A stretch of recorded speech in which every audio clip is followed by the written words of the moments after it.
ఇంటి కళ ప్రతి మధ్యతరగతి కుటుంబానికి ఒక పెద్ద ఆశ. కానీ ఇళ్ల ధరలు, నిర్మాణ వ్యయం, పన్నులు ఆ కళను దూరం చేస్తున్నాయి. అయితే ఇప్పుడు కేంద్రం తీసుకున్నటువంటి ఒక కీలక నిర్ణయం గృహ కళను మరింత చేరువ చేస్తుందా? సిమెంట్, టైల్స్, మార్బుల్స్ పై జీఎస్టీ స్లాబులు తగ్గడం వలన నిజంగా ఇంటి ఖర్చు తగ్గుతుందా? గృహ మార్కెట్ పై ఎలాంటి ప్రభావం చూపిస్తుంది చూద్దాం. కేంద్ర ప్రభుత్వం ఇటీవల సిమెంట్, టైల్స్, మార్బుల్స్ వంటి ముఖ్యమైన నిర్మాణ సామాగ్రిపై జీఎస్టీ స్లాబుల్లో మార్పులు చేసింది. దీనివల్ల కాంట్రాక్టర్లు, బిల్డర్లు తక్కువ ధరలకు సామాగ్రి కొనుగోలు చేసే అవకాశం వస్తుంది. ఫలితంగా గృహ నిర్మాణం మొత్తం వ్యయం తగ్గుతుందని క్రెడాయ్ చెబుతోంది. అంటే ఒక గృహం ప్రాజెక్టు ఖర్చు తగ్గితే దాని లాభం చివరికి ఎవరికి దక్కుతుంది?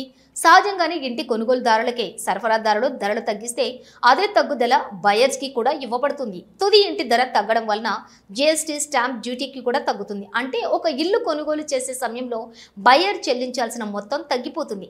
ఒకవేళ మీరు దసరా, దీపావళి పండుగల సీజన్లలో ఇల్లు కొనాలనుకుంటే ఇది మీకు పెద్ద గుడ్ న్యూస్ కావచ్చు.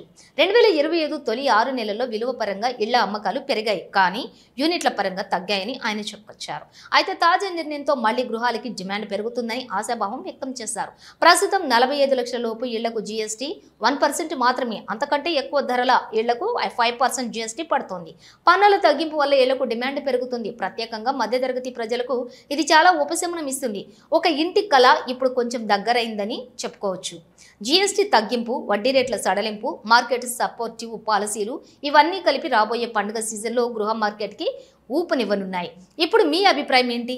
ఈ జీఎస్టీ తగ్గింపుతో నిజంగానే ఇళ్ల ధరలు తగ్గుతాయా, లేక బిల్డర్ల లాభం దాచుకుంటారా? కామెంట్స్లో చెప్పండి.